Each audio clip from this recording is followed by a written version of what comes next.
Sterling, you're a personal friend of Andrew Tate. How are you processing everything that's happening right now with him being canceled and banned from every major social media platform?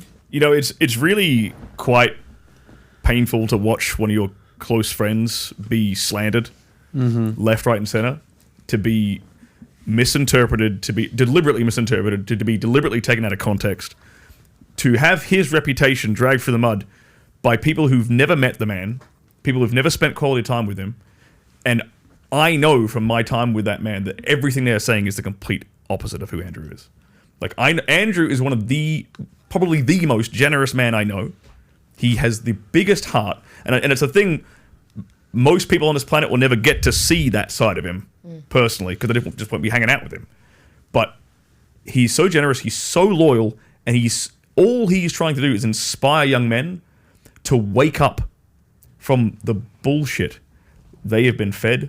The matrix that he considers them living in. And exactly.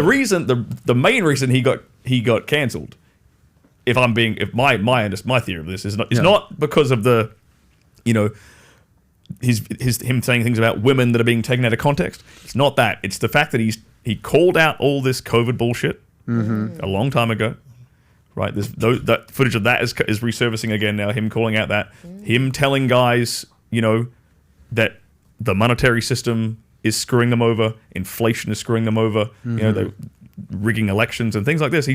He's waking a lot of people up. He's speaking truth to power, and the power doesn't like it. Exactly. He's exposing a lot of the power systems that are in play right now that keep us slaves, that keep the average person a slave to the system.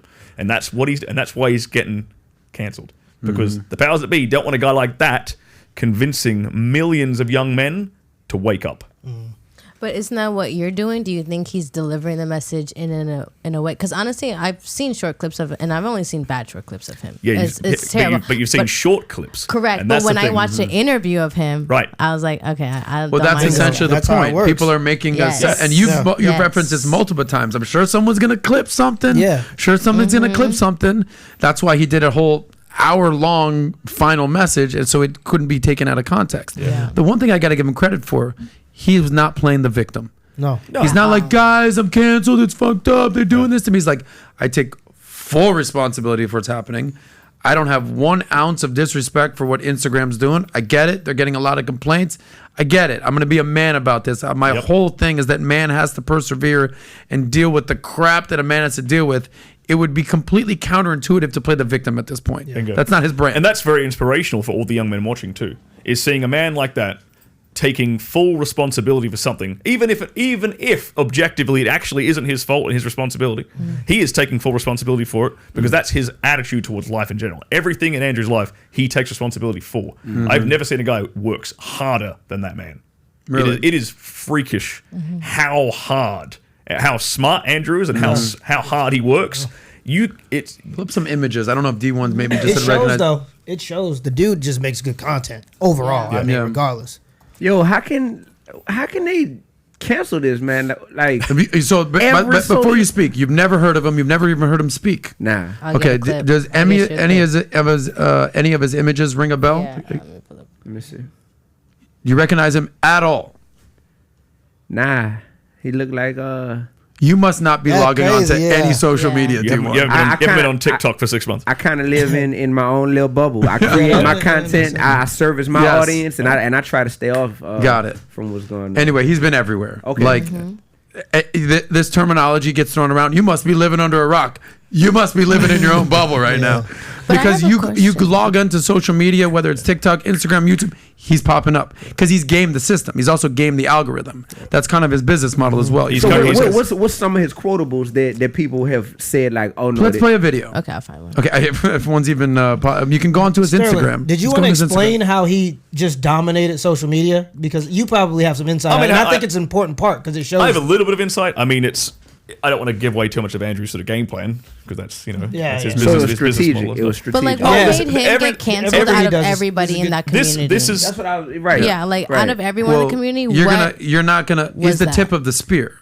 Yeah. Okay. I mean, when you're more viral than anybody else, Like that's who's gonna get The canceled. only person who I know who got canceled like across the board besides him was Donald Trump. Exactly. And I don't think Donald Trump should have got canceled across I the agree board with on you. social media. And I'm not a Donald Trump fan. Trump supporter. Exactly. I didn't vote for him, but I don't think he should have got canceled from social media. No, exactly. We're on the same page. Exactly. I said when you start canceling the president of the United States, Come on, man. what's the slippery slope message you get from there? Yeah. Anybody can get canceled there when you're canceling the ex-president of the United States. He got the same treatment as Just go on Alex Instagram. Jones as well. Alex Jones had this treatment as well. Really? Yes. Okay. Yeah, same treatment. The difference between Alex Jones and an Andrew Tate, because he's been labeled the new Alex Jones. Right.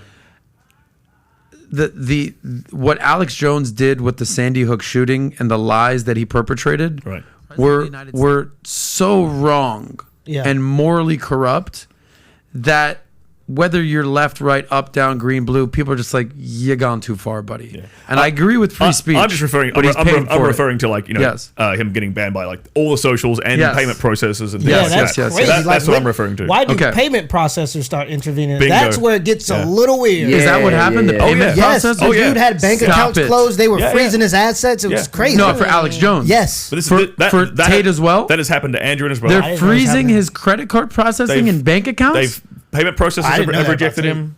Yep, payment processors have cancelled his accounts. Banks have cancelled their accounts with them. These guys create new ones all like these guys are a resilient team. They have a whole team of guys that help get around these issues. But it's like, think about that for a second. For everyone who doesn't think this is a big deal, if they don't like your opinions, they will take your bank account away. That's crazy. This is what we're dealing with. Yeah. So if you like that clip, click right here to watch another, or if you want to watch the entire Soscast, click right here.